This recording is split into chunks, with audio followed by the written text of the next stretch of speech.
Қазақстан Республикасы ұлттық қауіпсіздік комитетінің Алматы қаласы бойынша департаментінің ұйымдастыруымен бүгін Алматы облысындағы мұнай қоймаларының бірінде және Іле ауданы Боралдай ауылындағы әуежайда террористік іс-әрекетке қарсы Алматы антитеррор 2015 оқу жаттығуы өтті.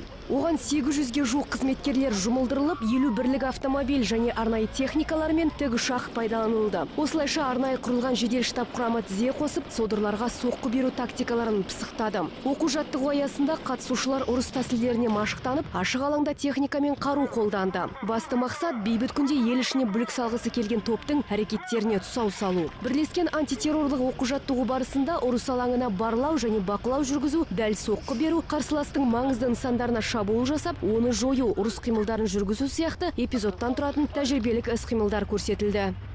В частности, в городе Алматы проведено 13 экспериментов.